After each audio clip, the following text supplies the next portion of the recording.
no quería terminar el avance sin antes darle, en realidad son pautas o cosas básicas respecto a trasplantes, ya trasplantes de órganos, que es algo que, bueno, hace muchísimos años ya se ha implementado en las diferentes ramas de la medicina, y la inmunología pues cumple o es muy importante en este aspecto, ¿ya? Entonces es un tema que es cortito, es un tema de teoría corto, que les va a servir para poder tener una base para el trabajo, ya que les voy a dejar en la plataforma, es una tareita para que puedan ir acumulando sus puntitos también. Ya es una sobre trasplante también, es una lectura de una revisión de ese tema y con un cuestionario que ustedes responderán para que puedan, bueno, nutrirse, ¿no?, sobre ese tema y hacer su control de lectura, ya con el cuestionario que les voy a hacer. Les voy a dar un tiempo oportuno para que hagan también esa tarea, ¿ya? Y después del tema de trasplantes, que vamos a tener el tiempo, nos va a dar, es dar otro tema de laboratorio, igual que no quiero dejar, digamos, o terminar la asignatura sin que ustedes vean sobre quimioluminiscencia, ya que es un método, un ensayo inmunológico que utiliza moléculas que emiten luminiscencia para poder hacer detección de ciertos marcadores o ciertos analitos, ¿ya? Entonces son dos temas bien cortitos, no pierdo más tiempo para poder compartir la pantalla. Uy, ¿por qué está acá? Ahora sí. Bien. Entonces vamos a hablar sobre trasplante, rechazo, ya que son aspectos básicos. Voy a quitar mi video para que pueda transmitir mejor. Mi señal está malísima hoy. Ya, bien. Cuando hablamos de trasplantes, ya los conceptos que se encuentran de trasplantes de órganos es transferencia de órganos o tejidos de una persona a otra, de una zona del cuerpo a otra, ¿ya? Y el objeto es reemplazar una estructura enferma, dañada, para restaurar una función orgánica. Ya la transferencia de células, de tejidos, de órganos vivos, de un donante a otro individuo que es un receptor, ¿no? Y la intención es mantener la integridad o la funcionalidad del órgano que es trasplantado, que es traspasado del donante hacia el receptor, ¿ya? Entonces, el objetivo de realizar un trasplante de órganos es mantener la funcionalidad biológica, ya la salud de un receptor, ya cuando a este le transfieren el órgano de un donante, ya. Los tipos de trasplantes se clasifican, bueno, de acuerdo al lugar del trasplante, de acuerdo al tipo de donante también, ¿ya? De acuerdo al lugar están los trasplantes ortópicos, cuando se transfiere un órgano a una zona receptora normal, por ejemplo, el trasplante de córnea, de corazón, ¿no es cierto? Sin embargo, hay los trasplantes heterotrópicos, en los que se transfiere un órgano a una zona anatómica anormal, o sea, se ubica el trasplante o el órgano trasplantado en una zona que no es anatómicamente regular, por ejemplo, como un trasplante de riñón. Los trasplantes renales, lo que se hace es ubicar el riñón en un espacio en la zona inferior del abdomen, ¿no?, para el receptor, y ahí generalmente quedan con 3 riñones, ¿ya? La clasificación de los trasplantes de acuerdo a la relación genética entre donante y receptor están los autoinjertos o autotransplante, que consisten en que el donante y el receptor son la misma persona, ¿ya? Generalmente suelen ser trasplantes de piel, de una zona del cuerpo a otra, ¿ya? Más que todo en pacientes que han tenido daño severo a nivel de piel, quemaduras, por ejemplo. Y en el caso del autotransplante no existe rechazo inmunológico, ¿ya? Algunos trasplantes de sangre, por ejemplo, de células madre también se dan con este tipo, ¿no?, de como autotransplante o autoinjerto. El donante y el receptor son los mismos, ¿ya? En el caso de los trasplantes del isotrasplante isoinjerto, ¿ya? Consiste en que el donante y el receptor son genéticamente idénticos, ¿ya? También se conoce como injerto o trasplante singénico, ¿ya? O sea, la genética entre donante y receptor es la misma. Se da en el caso de que sean mellizos, o sea, son idénticamente iguales, ¿ya? A nivel genético, ¿ya? Y el rechazo inmunológico aquí es mínimo, tenue o incluso no existe, ¿no? En este caso, ¿ya? Los gemelos o mellizos idénticos. Está también el trasplante halogénico, el haloinjerto, ¿ya? En los cuales genéticamente hay diferencia entre donante y receptor, son de la misma especie, pero pueden no tener ningún tipo de relación de parentesco, ¿ya? Y hay diferencias genéticas entre ellos, ¿ya? Estos son los trasplantes más comunes que hay, ¿no? Una persona dona sus órganos o parte de algún tejido a otra persona, aunque no tengan ningún tipo de parentesco, ¿ya?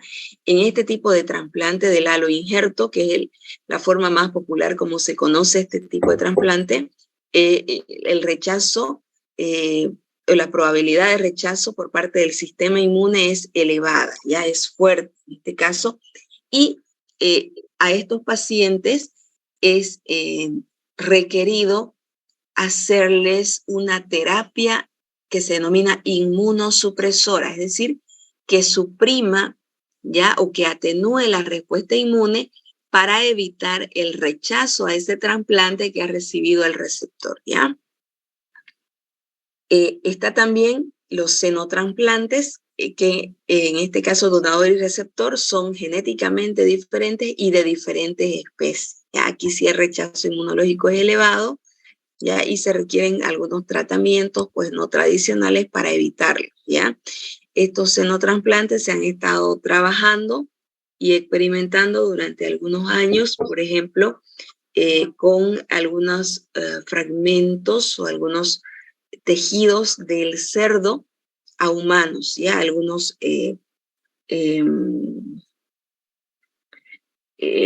fragmentos de vasos sanguíneos que se utilizan o que se han utilizado, ¿ya? En entre, digamos, cerdos y humanos no somos idénticos genéticamente, pero sí hay cierto grado de similitud y esto ha permitido que se pueda trabajar con estos animales en el campo del trasplante. Sin embargo, los cerdos que se utilizan para este tipo de donaciones para los xenotrasplantes son cerdos que han sido modificados genéticamente y que se crían en laboratorio. Ya no es cualquier cerdito que encontramos en la cancha del barrio o que yo traigo de mi granja. Ya son animales modificados genéticamente, ¿no? Que se trabajan y se han preparado pues para este tipo de procedimientos, ¿ya? Entonces este cuadrito es para ilustrar lo que hemos mencionado, el autotrasplante, ¿ya? De mismo individuo, donante y receptor, el isoinjerto cuando son genéticamente idénticos, ¿ya? El haloinjerto cuando el donante y receptor no tienen parentesco, pero son genéticamente diferentes, pero de la misma especie. Y el xenoinjerto, diferentes especies y genéticamente pues hay muchas diferencias, ¿no? Los donantes también se clasifican, ¿ya? Hay donantes vivos y donantes cadavéricos, ¿ya? La búsqueda de donantes de órganos es necesaria para los receptores, ¿no es cierto? Entonces, usted puede donar un órgano a otro individuo estando vivo, como por ejemplo el riñón. Uno puede donar un riñón, un fragmento de hígado, un segmento de pulmón, ya médula ósea, sangre de cordón umbilical, algunas células progenitoras hematopoyéticas o parte de tejido óseo, ya como donante vivo. Este tipo de órganos son aceptados, ¿ya? Y están los donantes cadavéricos, que son cuando hay muerte súbita y el individuo pues mantiene la integridad de los órganos, por ejemplo, pues puede ser donador de estos órganos, ¿ya? Personas que están a veces con muerte cerebral y que han sido, que son candidatos o que han optado por donar sus órganos, pues pueden donar riñón, hígado, corazón, pulmón, páncreas, segmentos de intestino, córneas, huesos, ¿ya? Válvulas cardíacas, piel, ¿no? A un receptor, ¿ya? Y algo importante, como dice el término donar. Donar es dar sin esperar nada a cambio, ¿ya? La donación de órganos es voluntaria, es gratuita, no es que no se cobra por ello, ¿no? Es como cuando donamos sangre. Ustedes han participado hace unas 2 semanas en una campaña grande de donación de sangre, ¿no es cierto? Y bueno, nadie ha cobrado nada, ¿no es cierto? Ni un peso y ni un punto por eso. Uno lo hace por convicción, porque uno tiene la necesidad de compartir algo nuestro con otra persona que lo necesita y lo damos de manera gratuita, ¿no? Sin esperar nada a cambio. Y lo mismo en el caso de los trasplantes de órganos, ¿ya? O de la donación de órganos, es la satisfacción de poder apoyar a alguien aunque no lo conozcamos, ¿ya? Poder apoyarlo, pues, nos genera, pues, buenas energías también, ¿no? Y es de beneficio para quien lo recibe, ¿no? Más aún si es una persona que no tiene recursos, ¿verdad? Hablemos ahora de los antígenos del trasplante. Ya ahí tiene que haber especificidad de antígenos que entre donante y el receptor, o sea, debe haber similitud, porque si no, hay un compromiso de rechazo debido a diferencias genéticas. Entonces, los trasplantes que hay entre individuos que son singénicos o los trasplantes singénicos, no hay rechazo. Sin embargo, los trasplantes halogénicos, pues sí hay posibilidad de rechazo. Y los principales antígenos que están involucrados en esto son los antígenos HLA, ¿ya? De las moléculas de histocompatibilidad. Las células CD4 y CD8 y los linfocitos B responden a estos antígenos HLA, ya las moléculas HLA1 y 2 o moléculas de histocompatibilidad de clase 1 y de clase 2, ¿no? Entonces se genera una respuesta inmune contra los antígenos presentes, porque están, recuerden, las HLA de clase 1 están en todas las células nucleadas, ¿ya? Y estos antígenos estimulan al sistema inmunitario para que se genere células y anticuerpos contra estos antígenos, y esto es lo que genera rechazo, ¿ya?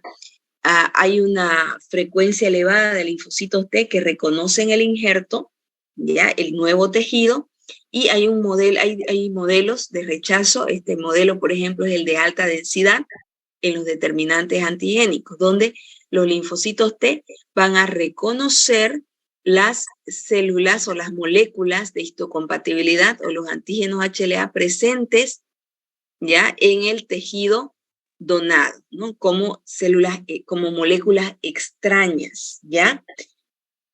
Hay baja afinidad, ¿ya? En la presentación de antígenos, esa afinidad es independiente del péptido, pero la concentración alta de estas moléculas en el tejido donado, en el tejido halogénico, hace que los linfocitos T desarrollen una respuesta inmunológica contra estas moléculas, ¿no?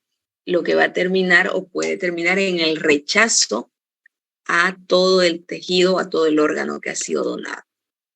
El otro modelo es el de determinante múltiple. Los linfocitos T reconocen los péptidos derivados de las proteínas que están presentes en el huésped, ¿ya? Y que son presentadas en las moléculas de histocompatibilidad del tejido donado, las moléculas extrañas. Entonces, no llegan a tolerar estos antígenos porque no son propios y se va generando una respuesta inmune que va a rechazar ese órgano, ¿ya? Y otras respuestas reconocen también antígenos de histocompatibilidad secundario, ¿ya? Ese es un tipo de respuesta indirecta en la que las células T reconocen las moléculas de histocompatibilidad del donante que son procesadas por los presentadores de antígenos en el receptor, ¿no? Y estos pues presentan péptidos provenientes de las moléculas de histocompatibilidad contra los que los linfocitos T van a generar o van a dar lugar a un rechazo, ¿ya? Entonces, de cualquiera de estas tres formas se puede generar un rechazo hacia el órgano que ha sido donado, ¿no? Esto por parte del receptor del órgano, ¿ya? El que recibe el órgano es el que rechaza, ¿no? Entre las complicaciones que se dan en los trasplantes, de ahí salen, una es el rechazo, ¿ya? O sea, uno puede recibir un órgano donado, un trasplante de órganos, pero un riesgo es el rechazo, ¿ya? El rechazo, porque el injerto puede no ser funcional, hay rechazo hiperagudo, agudo, crónico, ya que vamos a hablar en un momentito de qué consiste en cada uno de estos tipos de rechazo. Y está también el rechazo del injerto contra el huésped. Muchas veces en algunas condiciones, por ejemplo, más que todo en los trasplantes de médula ósea, el órgano trasplantado rechaza al receptor, ya cuando la respuesta inmune está demasiado atenuada. Y otra complicación grave en el caso de los pacientes trasplantados es que al estar inmunosuprimido, la respuesta inmune está disminuida y esto lo predispone a adquirir enfermedades infecciosas, ya una gripe común que a nosotros nos puede causar una febrícula y que quizás nos aletarga un poco. En un paciente trasplantado inmunosuprimido, pues lo lleva a cama y muchas veces hasta terapia. Entonces, los pacientes que reciben trasplantes de órganos son personas que tienen condiciones de base, ya que los predispone a complicaciones en cualquier tipo de enfermedad infecciosa, ¿no es cierto? Sea esta una influenza, un dengue, un COVID, cualquier situación de infección, pues es un riesgo más severo para este tipo de pacientes. Ya tiene una condición especial diferente a nosotros que somos inmunocompetentes, ¿no? Entonces, en el caso del rechazo de trasplante, ya el receptor genera una respuesta humoral y celular contra los antígenos del tejido recepcionado, los antígenos del trasplante. Y generalmente esta respuesta va dirigida contra los antígenos HLA, ¿ya? O los antígenos de histocompatibilidad. También se pueden ver involucrados los antígenos de grupo sanguíneo, ya que están presentes pues, en células del donante, ¿no? En el rechazo de injerto contra huésped, ya se da una situación en que los linfocitos del órgano trasplantado reconocen como extraño ya los antígenos en el receptor del órgano e inician una respuesta inmune contra este. Ya esta condición, les comentaba, es cuando hay una inmunosupresión severa en el receptor del órgano. ¿Ya? Está otro tipo de rechazo, el rechazo hiperagudo. Este se caracteriza porque se forman trombos ya a nivel de los vasos sanguíneos ya en el receptor del órgano. Y esto se da hasta minutos u horas después de que se ha recibido el órgano, ya cuando los vasos sanguíneos del huésped se unen a los vasos sanguíneos del injerto, porque la cirugía de trasplante implica unir los vasos sanguíneos de donante y receptor para que la sangre fluya, nutra y oxigene pues el órgano que es trasplantado. Entonces, este tipo de rechazo, les decía, se da horas o minutos después de que ha habido esa unión entre vasos sanguíneos, y este tipo de rechazo que es hiperagudo, o sea que es casi inmediato, se debe a que puede haber anticuerpos, ya, escuchen bien, en el receptor del órgano, ya, que van dirigidos contra antígenos que están presentes en el donante del órgano, ya. Estos anticuerpos están presentes previamente, ya existen antes de que reciba el órgano, ya, y Cuando hay esa unión, pues estos anticuerpos pasan al tejido donado y reconocen estos antígenos y los anticuerpos pues se unen a los antígenos en el donante y van a generar una reacción inflamatoria que va a terminar en un daño al órgano que ha sido trasplantado. Generalmente cuando se dan estas situaciones, cuando, bueno, puede darse, es más común en los trasplantes de riñón, en los que el receptor ya de trasplante, pues tiene que pasar por diferentes tipos de donación ya de sangre, y en estas donaciones recurrentes o sucesivas que hay, se va sensibilizando contra diferentes antígenos de histocompatibilidad que puedan entrar en contacto con el receptor, ¿no? Entonces, de esta forma se van generando estos anticuerpos contra este tipo de antígenos y pues si el receptor, si el donante de órgano tiene estos antígenos y el receptor los anticuerpos, pues va a haber un rechazo hiperagudo, ya que es rápido. Entonces ahí vemos, los anticuerpos se unen a antígenos en el tejido donado y generan la formación de trombos, la activación de una reacción inflamatoria, la agregación plaquetaria y el rechazo, ¿ya?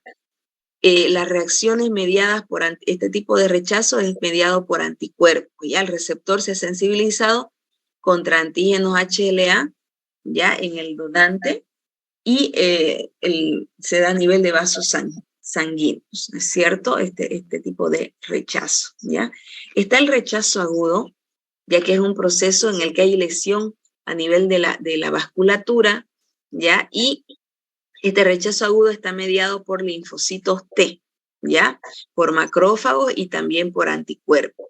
Generalmente se da algunos días, algunas semanas después del trasplante, y hay una diferenciación de linfocitos T efectores, ya hay producción de anticuerpos que median el rechazo agudo, ya hay una respuesta al injerto, y esto explica pues que haya un retraso en la presentación, ¿no? Y este es el esquema del rechazo agudo, ¿no? Anticuerpos preformados y también la presencia de células sensibilizadas. Está la reacción mediada por células, ¿ya? Reacción de huésped contra el injerto, intervienen linfocitos T, reaccionan frente a antígenos del trasplante, ¿ya? Este tipo de respuesta es de tipo retardado, hipersensibilidad retardada, ya se puede dar también días o meses después del injerto, ¿no? Y se forma un infiltrado de monocitos y edema, ¿no? Se puede revertir este tipo de rechazos agudos cuando se intensifica el tratamiento inmunosupresor y se pueden eliminar algunas células sensibilizadas, ¿ya?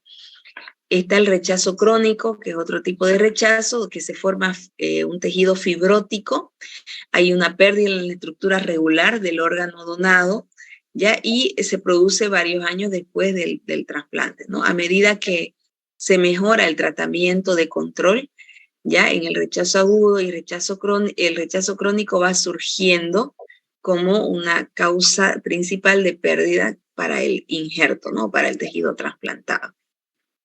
¿Qué se hace para asegurar la supervivencia o evitar el rechazo? Estudios de laboratorio, primero para ver que haya compatibilidad con los antígenos del sistema ABO, los grupos sanguíneos, que haya compatibilidad en los antígenos HLA. Esto hay mayor probabilidad de éxito si los HLA-1 son similares, ya los antígenos HLA A, B y C, y si hay buena compatibilidad con el HLA de tipo 2, ¿no? HLA de P, de Q y de R, ¿ya? Cultivos mixtos de linfocitos se realizan para evidenciar o para investigar si hay incompatibilidad con los antígenos de clase 2 y descartar otro tipo de histocompatibilidad, ¿no? También se estudia otros antígenos de grupo sanguíneo como el grupo Lewis, el antígeno RH, ya, aunque no son relevantes, y hay que descartar la presencia de anticuerpos preformados para evitar el rechazo hiperagudo, ¿no?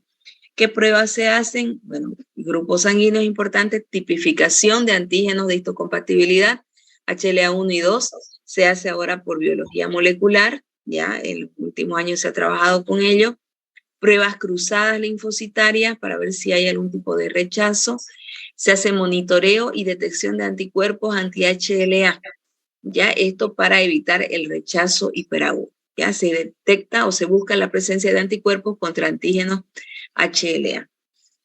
Los antígenos eritrocitarios son potentes en los trasplantes de órganos y tejidos, ya que muchos seres humanos presentan los anticuerpos naturales contra estos antígenos. Entonces es importante que haya compatibilidad en este sistema, ¿ya?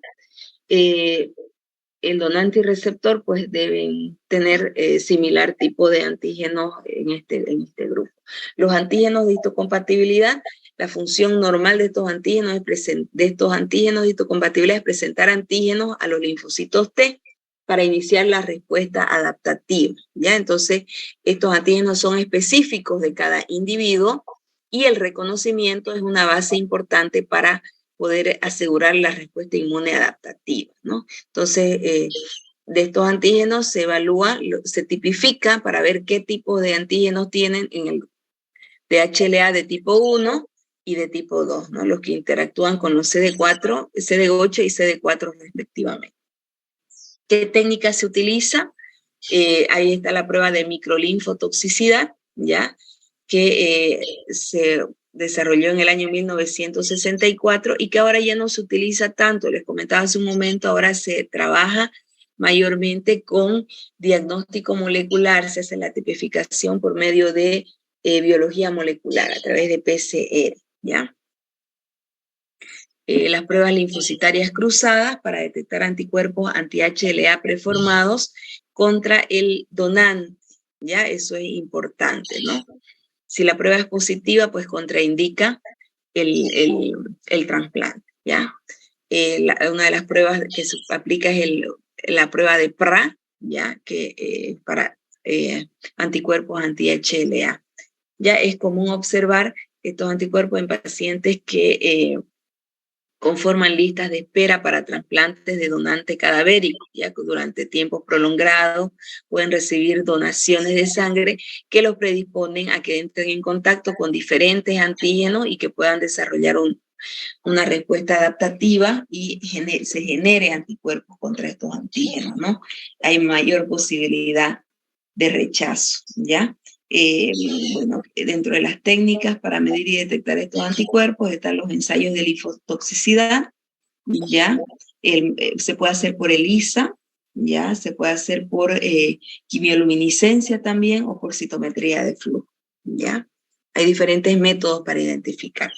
Hablemos ahora de la inmunosupresión. Mencionamos que es importante suprimir la respuesta inmune para poder garantizar el éxito en la aceptación del órgano, ¿no? Entonces, la inmunosupresión es un estado en que el sistema inmune disminuye su capacidad de respuesta debido a la administración de fármacos que interfieren en la capacidad de nuestro sistema inmune para responder de manera regular a los diferentes antígenos. Ya se utilizan esteroides que se pueden administrar con azatioprina, ya estos fármacos inmunosupresores pueden inhibir la secreción de citocinas proinflamatorias, inhiben la acción de la óxido nítrico sintasa, ¿ya? Inhiben la expresión de moléculas de adhesión o pueden inducir apoptosis de linfocitos eosinófilos, ¿no? Y esto evita pues, una respuesta potente. Pero hay efectos secundarios. El principal, la disminución en la inmunosupresión me genera predisposición a adquirir enfermedades infecciosas, pero además pueden ser inductores de diabetes, obesidad troncular, desmineralización de huesos, adelgazamiento de la piel, predisponer a otras condiciones, ¿ya? La ciclosporina es otro fármaco que se utiliza, inmunosupresor, para inhibir la actividad de los linfocitos T. Está el tracolimus, que es un metabolito antifúngico, pero también se utiliza como inmunosupresor. Sirolimus, ya que inhibe la activación de linfocitos T, también, y es un metabolito de origen fúngico, ¿no? Y también inhibe la actividad de la interleucina 2, que es importante para la activación de los linfocitos T. El metrotexato ¿ya? Inhibe la síntesis de ácidos nucleicos, el ácido micofenólico, que inhibe la inosina monofosfato deshidrogenasa, que es importante en la síntesis de purina, ¿ya? Están las azatriopinas, ya lo mencionamos, que afecta a la funcionalidad de las células T, y la ciclofosfamida, ¿no? Que inhibe la división celular. Esto para mencionar algunos medicamentos ya que se utilizan en este tipo de terapia, ¿ya? Entonces yo está por cortar la clase, les pido que volvamos a ingresar nuevamente, por favor, al mismo enlace para continuar con el tema. No sé si hay preguntas en lo que nos queda, y en cuanto se corte volvemos a ingresar al mismo enlace para continuar la clase. Ya si hay alguna pregunta, podemos discutir algo. Sobre este tema yo les voy a dejar hoy en la plataforma una tareita, ya para que ustedes puedan desarrollar un poco más y ahondar un poco más en este tema. Es muy amplio, lo que hemos visto ahora es una introducción así bastante breve, bastante sencilla, para que tengamos una idea, ¿no?, de lo que son los trasplantes y que ustedes tengan una base, ¿ya? Pero de trasplantes hay mucho más, ya hay un montón de cosas nuevas que se desarrollan cada año, entonces, y bueno, hay que ir actualizándose, ¿no? Bien, creo que no veo preguntas ni manos levantadas, entonces voy a cortar y ingresamos en 2 minutitos ya para poder ver el otro tema, o si hay alguna otra pregunta, ¿ya? Está bien, doctora.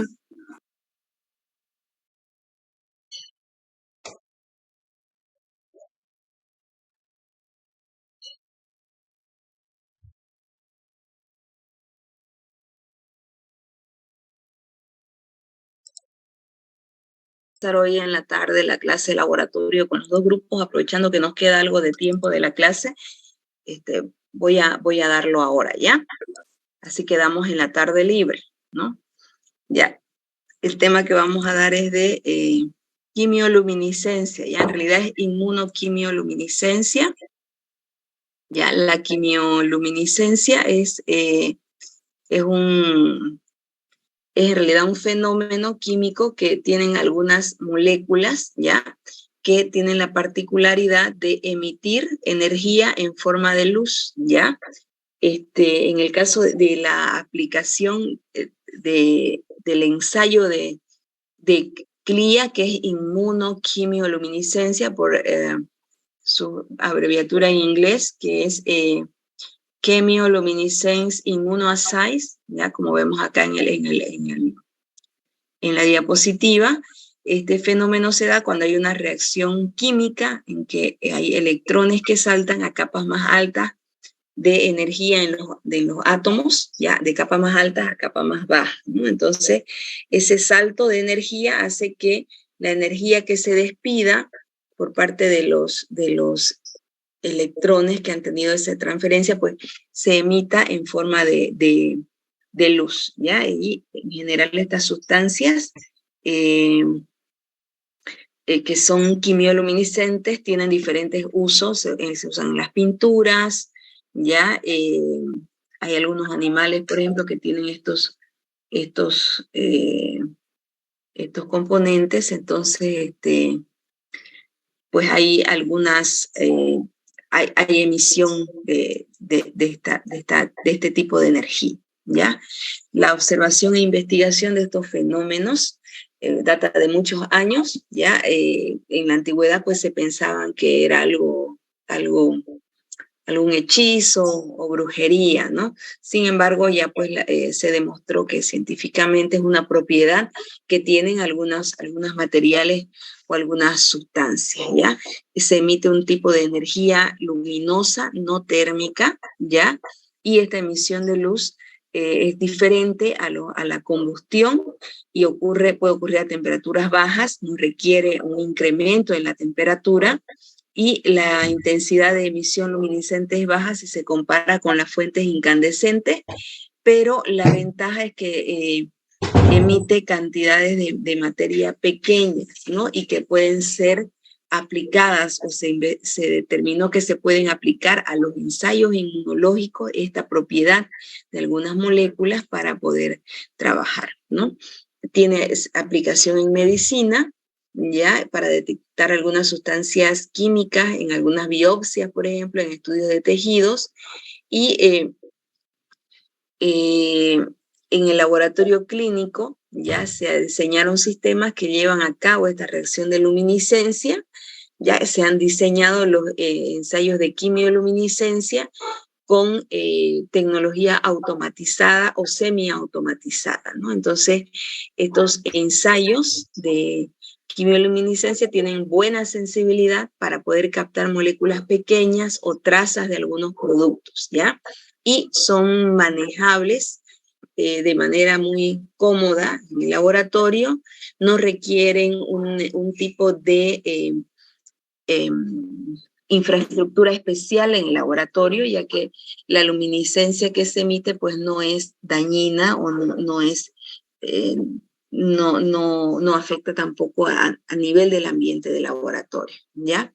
Se registra la intensidad de luminiscencia relativa o los RLU en función de la concentración, ¿ya? Y se puede cuantificar distintos analitos en un material o en una muestra, ¿no?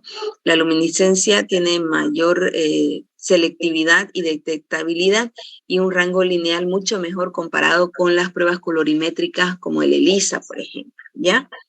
Se define la quimioluminiscencia como la emisión de radiación electromagnética, normalmente en la región del espectro visible o infrarrojo cercano, que es producida por una reacción química. Para que se dé el fenómeno de quimioluminiscencia, la reacción tiene que producir un exceso de energía que se da mayormente en reacciones de oxidación-reducción o reacciones redox, ¿ya? Por el hecho de que este exceso de energía se disipe con emisión de quimioluminiscencia, esto tendrá que depender mucho de la estructura molecular y de los productos intermediarios que se generen, ¿ya? En las reacciones de quimioluminiscencia hay dos mecanismos, está la directa y la reacción de quimioluminiscencia indirecta. En la reacción de quimioluminiscencia directa hay dos reactivos, un reactivo A y un reactivo B, y normalmente un sustrato y un oxidante, ¿ya? A y B reaccionan y darán un producto intermedio de reacción en un estado excitado electrónicamente, y este producto intermedio, cuando se relaja a su estado fundamental,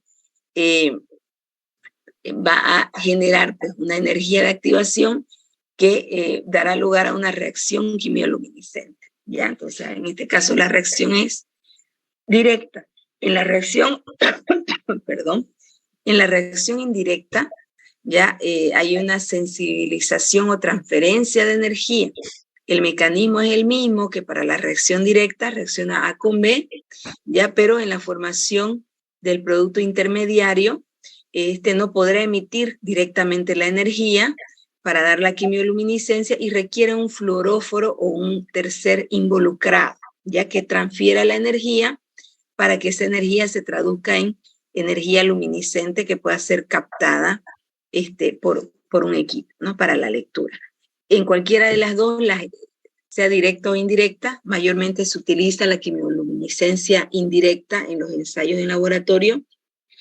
Las etapas son que hay una reacción química inicial que da lugar a que se forme un producto intermedio, hay una conversión en el exceso de energía química, ¿ya? Y transferencia de energía en el caso de la luminiscencia, de la quimioluminiscencia indirecta, ¿no? Y esta emisión de luz por parte de las especies excitadas, ¿ya? Da lugar a rendimientos cuánticos, ¿no? Que permiten pues captar esa energía y que un equipo de lectura de quimioluminiscencia pues traduzca esa energía en valores que se denominan unidades relativas de luminiscencia o de luz, ¿ya? ¿Qué ventajas o limitaciones tiene? ¿Ya? Por un lado, la intensidad de emisión de luz es función de la concentración de las especies químicas. Entonces, la interpretación se da de manera directamente proporcional, ya la lectura a mayor intensidad de luz, pues hay mayor concentración del analito que uno busca, ¿no? Entonces, en estos ensayos uno puede aplicarlos de manera cuantitativa. Tienen buena sensibilidad, tienen un amplio intervalo de concentraciones, llegando a límites de detección mínimos como los femtomoles, por ejemplo, o sea, trazas, ¿no?, del analito que uno busca. No requiere una fuente de excitación externa y esto se traduce en la ausencia de dispersión y de señales de fondo, en la reducción de interferencias a los procesos de excitación que no son selectivos, ¿ya? Y permite que los instrumentos de detección de luz sean más sencillos, ¿no?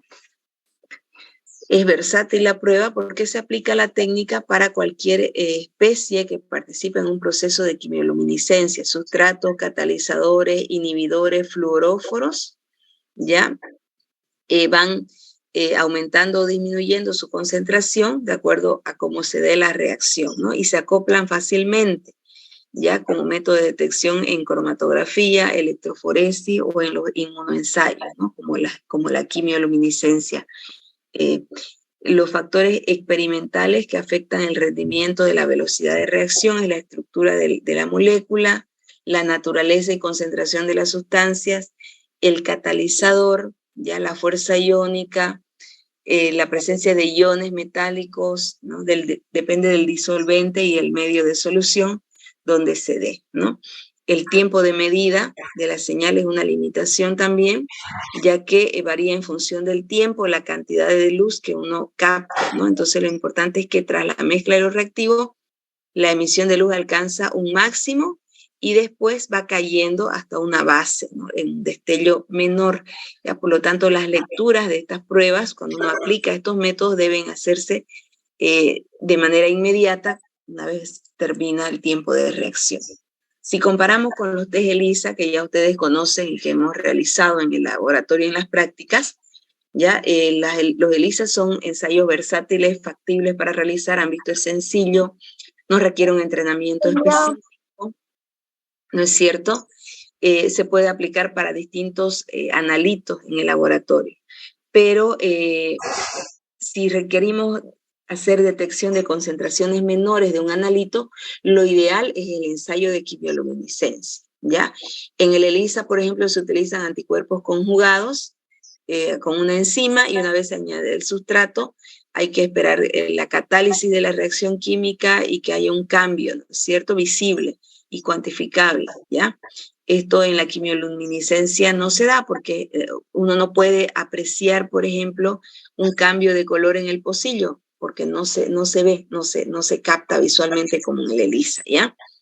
En los ensayos ELISA se utiliza para analitos de manera cuantitativa o cualitativa, ¿ya? En el caso de la quimioluminiscencia, pues son ensayos cuantitativos principalmente, ¿ya? En cuanto a los sustratos, el ELISA utiliza sustratos cromogénicos, ya TMB o ABTS. En el caso del CLIA utiliza sustratos como luminol o éster de acridinio, ¿ya?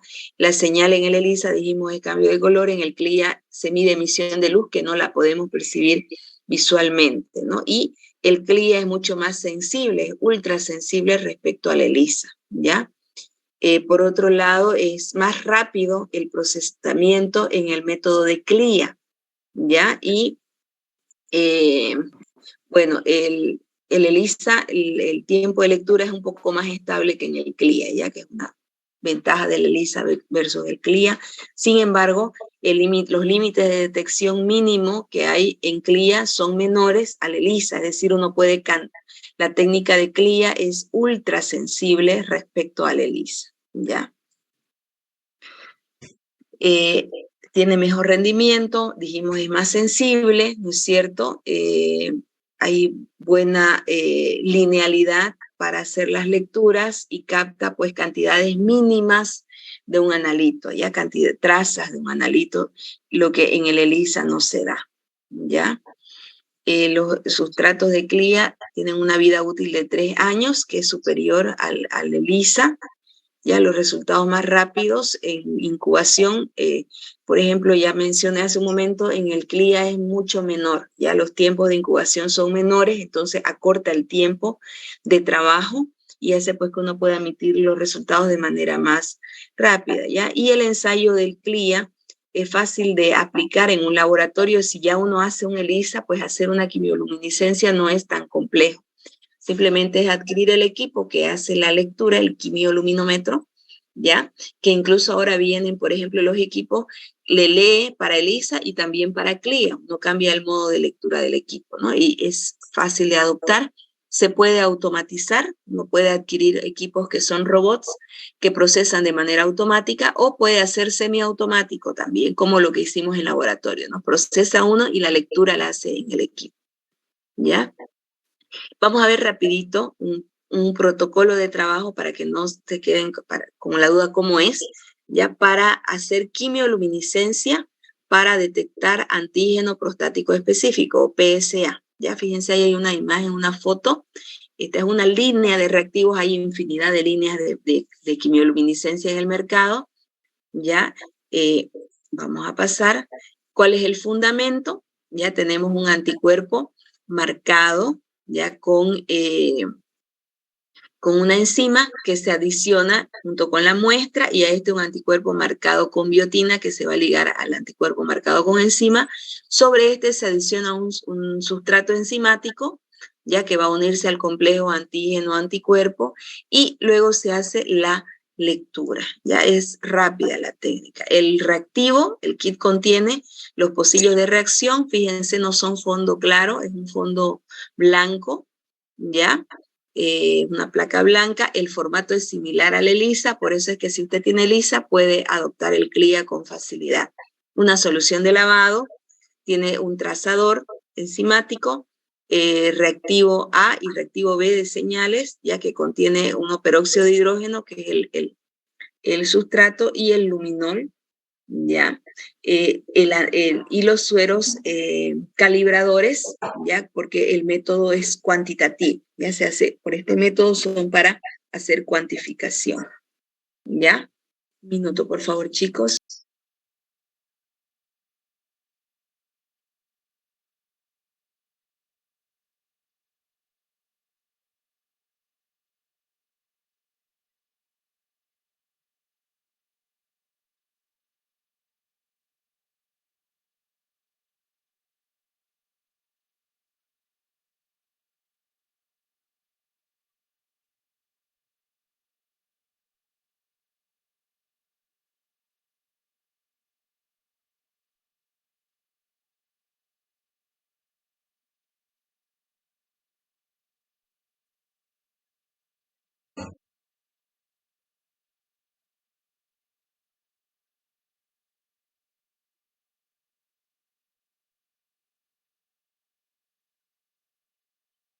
Gracias, chicos, por esperar. Les decía, bueno, acá han debido ver el procedimiento. Fíjense, es similar al ELISA. Uno marca su esquema de trabajo, como lo hemos hecho con el ELISA. Se agrega la muestra, ya es cantidades pequeñas de muestra. Los calibradores también. Sobre esto se adiciona un reactivo trazador, ya a todos los pocillos. Vamos a continuar. Agitamos un poco la microplaca y luego se incuba, ya 30 minutos el periodo de incubación. Después de ese periodo se hace un procedimiento de lavado, ya se descarta el excedente, se hace el lavado. Fíjense, el procedimiento de lavado es similar al ELISA y hemos grabado esta técnica, por ejemplo, se realiza en el laboratorio de análisis clínico de la universidad, está en el campus, en el pabellón 150. Entonces hemos ido a grabarlos ahí a los colegas mientras están procesando, ¿no? Entonces fíjense, el lavado es similar. Ellos sí utilizan ahí una pipeta multicanal para hacer los lavados, porque es importante los lavados que sean idénticos, ya en el mismo procedimiento, la misma cantidad para cada pocillo, ¿no?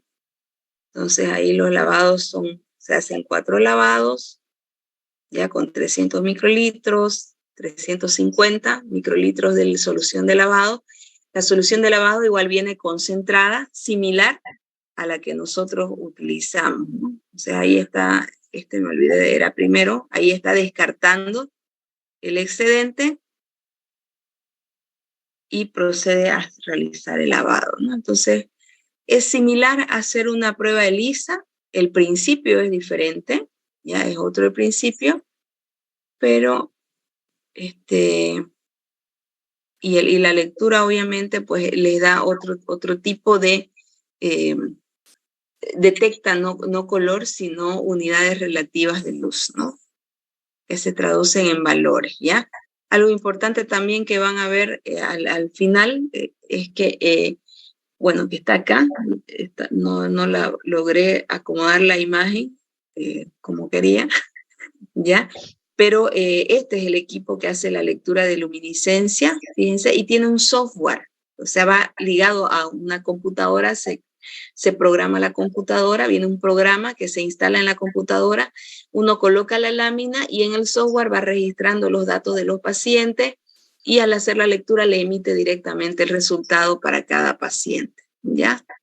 Aquí está, una vez que uno termina la placa, introduce, la lectura es inmediata, es rapidísimo, ¿ya? Y emite el resultado en el equipo, ya les da de esta forma. Entonces ustedes están en la posición de los pocillos, los valores de concentraciones les sale automáticamente, ya porque ya viene el equipo programado, ¿no? Entonces se registran las unidades relativas de luz, se hace la gráfica, esto cuando tenemos el equipo, pues el equipo lo hace de manera automática, ¿ya? Y ajusta la curva y les emite las concentraciones, en este caso de antígeno prostático específico que tiene el paciente, ¿no? Ya, entonces si yo lo hago de forma manual, como lo hemos hecho en el ELISA último que hicimos, pues tengo que captar unidades, si esta es mi curva, por ejemplo, un ejemplo de curva, ya solo para repasar cómo hacemos una regla de 3 compuesta, pues, y mi valor de muestra es 13.200 unidades relativas de luz, digamos, veo acá, para mi curva de calibración, que es esta, 13.200, está más o menos acá, ¿no es cierto? Entre calibrador B y C, entre 8.391 y 16.252. Entonces, para 8.391 es 5 nanogramos, para 16.252, 10.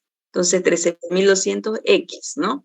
Extremos con extremos y medios con medios. 13.000 menos 8.000, 16.000 menos 8.000, 10 menos 5 abajo, X menos 5 arriba.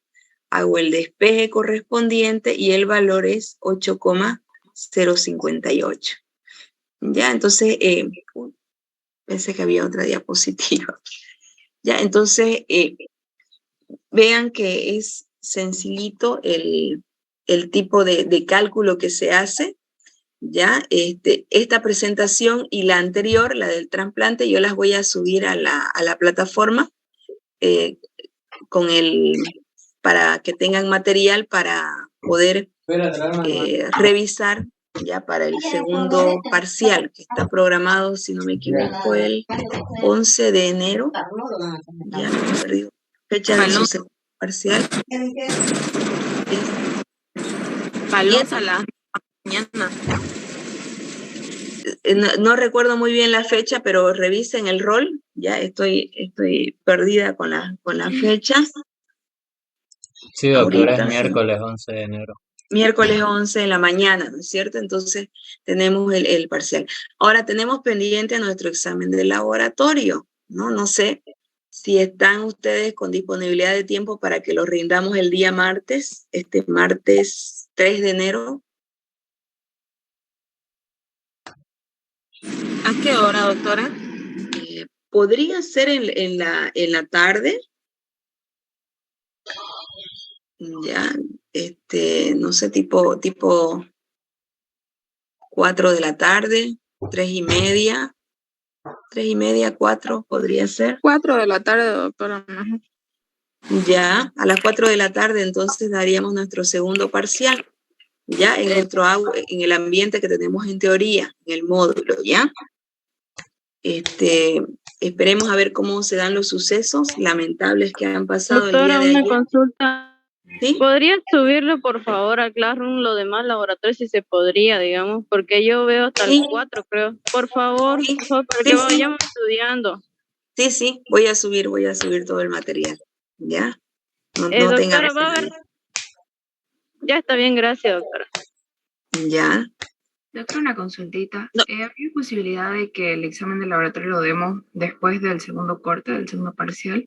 Pasa que el 4 también empezamos las demás materias y para que no se nos junte 4 días seguidos de clase. Sí, doctora. Sí, doctora, por favor. Pero lo darían cuando, tendrían que darlo junto con el final.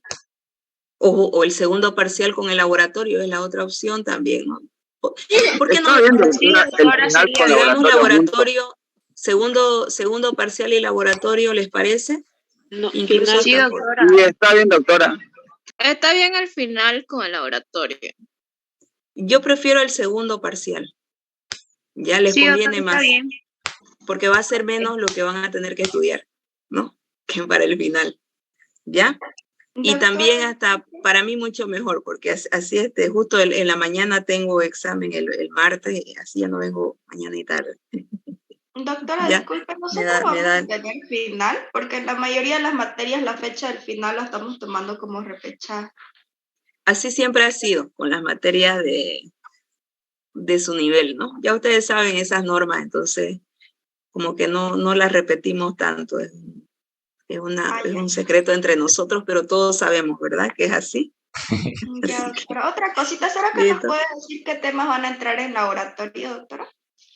El laboratorio es todo lo que hemos avanzado, todo el avance del laboratorio, ¿no?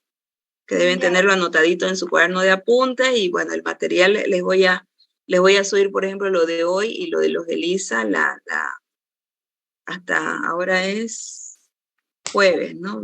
Hasta el día sábado por la mañana ya lo van a tener, ¿ya? Y el tema, lo de teoría también, he ido subiendo algunas cosas, pero voy a actualizar y les voy a dejar un par de tareas, ¿ya? Para que estudien un poco de laboratorio, probablemente un práctico, que les sirva un poquito para preparar laboratorio y también algo del tema que hemos visto hoy, que es de trasplante, ¿ya? Para que tengan algo de material para repasar y también para que puedan acumular algo de puntos, ¿no? Doctora, Buen día, una pregunta. Tenemos presentación de los informes de laboratorio, ¿cierto? ¿Eso para cuándo lo estaríamos entregando? Eso puede ser el día del segundo parcial, ¿ya? Ya, doctora. El día del segundo parcial pueden hacer eso.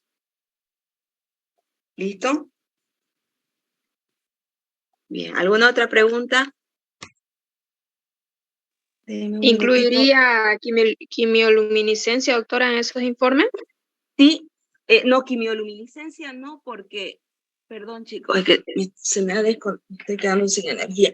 Quimioluminiscencia no, porque no hemos hecho práctica, hemos visto ese tema como teórico, ¿ya? Entonces probablemente de quimioluminiscencia les haga un cuestionario cortito, ¿ya? Para que puedan repasar en base al material que les voy a dejar en la plataforma, ¿ya? Doctor, otra consultita. ¿Nosotros vamos a dar examen también de las exposiciones o solamente los temas, digamos, para que nosotros vayamos estudiando eso más o no? De los temas de exposiciones, sí, algunos temas son relacionados a lo que hemos hablado en la teoría, ya, por ejemplo, la tiroiditis, el lupus, la artritis, va a incluir lo de enfermedad celíaca que hemos visto. Entonces, los temas de exposiciones que vamos a tomar, que son más imprescindibles para que puedan evaluarlos, los voy a colocar igual como material, ya de exposiciones, los voy a compartir en el aula, ya, para que ustedes sepan cuáles son los que tienen que estudiar. ¿Está bien? Y voy a emitir una nota clara en el grupo de WhatsApp también para que tengamos claro todo, ya, para que no haya confusión. ¿Listo? ¿Va a entrar cálculo, doctora, en el Sí, de laboratorio? sí entra cálculos, ¿ya? Algo importante para el bioquímico es que tenemos que tener un razonamiento lógico y sin cálculos es complicado, ¿no? Toda lógica lleva a hacer su cálculo, ¿ya? Algunos Doctora, calculan una mal, pregunta. ¿no es cierto? Como el gobierno. Le tiró mal la taba ayer, hizo mal su cálculo. ¿Ya? Doctora, Entonces, una pregunta. tenemos que tener un buen razonamiento lógico, chicos, ¿ya? Dígame. El práctico que dijo que iba a subir sobre el cuestionario de los temas que avanzó hoy día, ¿para cuándo sería? Va a ser, yo creo que hasta la próxima semana, antes del segundo parcial, ¿ya? Porque el objeto es que puedan prepararse para rendir el segundo parcial, ¿no? Ya, entonces ¿eso lo subiría a la plataforma o a Classroom? A la plataforma del Classroom, ¿ya? Es que el Classroom es también es otra plataforma, pero es nuestra plataforma de la materia, ¿ya? Ya, doctora, gracias. Listo. ¿Alguna otra pregunta? Sí, doctora, si puede mandar en sí cuántos laboratorios son para que vayamos haciendo los formatos, porfa. Exacto. Voy a mandar, María, ¿ya? Voy a mandar ya la guía completa. ¿Listo? Que nunca la mandé, ¿no? Pero no lo voy a dejar sin guía, ¿ya? Bien, chicos, vamos a quedar aquí, ¿ya? Yo creo que ya no nos vemos hasta el otro año, así que espero que tengan un buen festejo de